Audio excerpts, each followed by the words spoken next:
छठा अध्याय। सनत कुमार ने शंकर जी से कहा, हे ईश्वर, मैंने हर्ष का कारण रविवार महात्म्य को सुना। अब आप श्रावण महीनों के सोमवार व्रत के महात्म्य को कहे।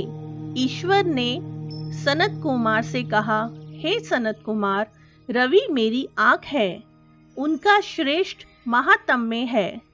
पार्वती के सहित क्या इस मेरे सोमनाथ का महात्म्य का वर्णन हो सकेगा? मुझसे इसके महात्म्य का जो कुछ वर्णन हो सकेगा उसे आपसे मैं कहता हूँ। चंद्रमा का सोम नाम है। ब्राह्मणों के सोम राजा, यज्ञ साधन सोमलता का नाम है। इन नामों के कारण को एकाग्र होकर मुझसे सुनो। यह वार मेरा स्वरूप है, अतः सोम इसका नाम कहा गया।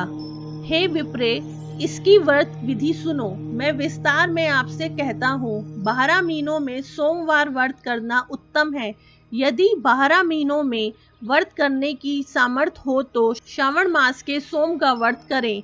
इस मास में सोम का व्रत करने मात्र से 1 साल व्रत करने के बराबर फल का भागी हो जाता है। श्रावण शुक्ल पक्ष के प्रथम सोमवार के दिन सोम व्रत का संकल्प करें कि सोम का व्रत करूंगा।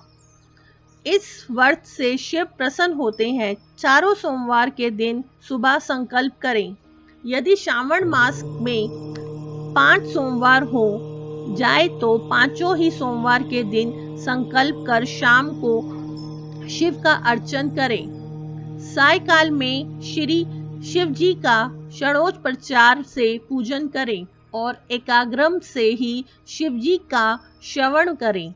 मैं इस सोमवार व्रत विधि को कहता हूँ, आप सुनो। श्रावण महीने के पहले सोमवार का उत्तम व्रत नियम को ग्रहण करें। अच्छे प्रकार नहाकर शुद्ध हो सफेद वस्त्र ग्रहण कर काम, क्रोध, अहंकार, द्वेष, चुगलखोरी आदि को त्याग करें।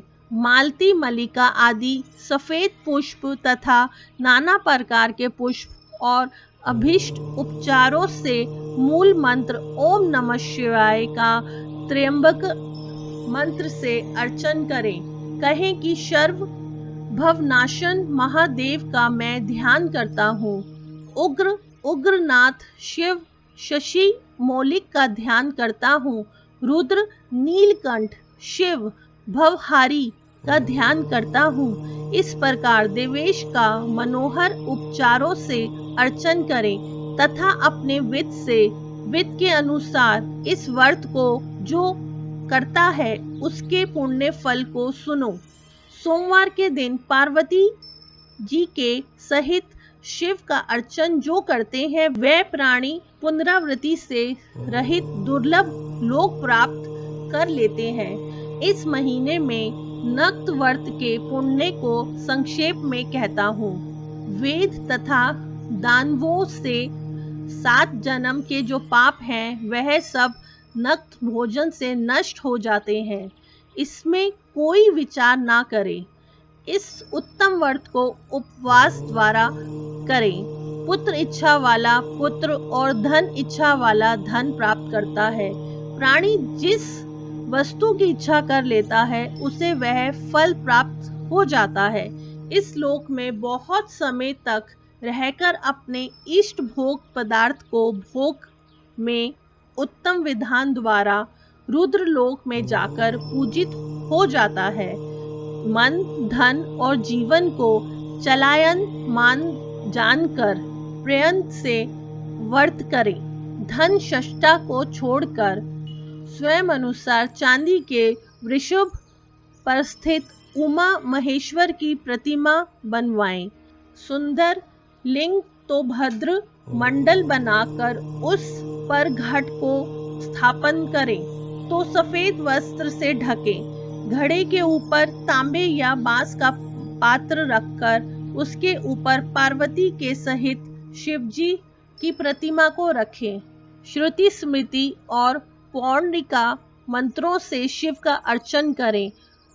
पुष्प का मंडप बनाकर उसके ऊपर एक रमणीक चंदन बात दें। रात के समय गीत तथा वाद शब्द द्वारा जागरण करें। अपने ग्रह सूत्र विधान द्वारा बुद्धिमान अग्नि का स्थापना शर्व भवनाश आदि एकादश के नाम से करें। शैलाश की लकड़ी से 108 आहुति दें। यव व्रीहि तिल आदि द्वारा इस मंत्र से हवन करें। पूर्णाहुति कर्म कर आहुति करें। आचार्य का पूजन अर्चन कर गो आचार्य को दें। रमणीय 11 ब्राह्मणों को भोजन कराकर उन ब्राह्मणों को एकादश घंटा बास के पात्र सहित दे पूजा करें। प्रधान देव तथा देव पर चढ़ी सामग्री आचार्य को देकर प्रार्थना करें कि मेरा व्रत पूर्ण हो। इस व्रत से भगवान शिव प्रसन्न होते हैं। प्रसन्नता से बंधु बांधवों के सहित भोजन करें और इस विधान द्वारा इस व्रत को करता है। प्रसन्नता से बंधु बांधवों के सहित भोजन करें। जो इस विधान द्वारा इस व्रत को करता है वह जो कुछ चाहता है वह सब प्राप्त कर लेता है और शिवलोक जाकर पूजित हो जाता है।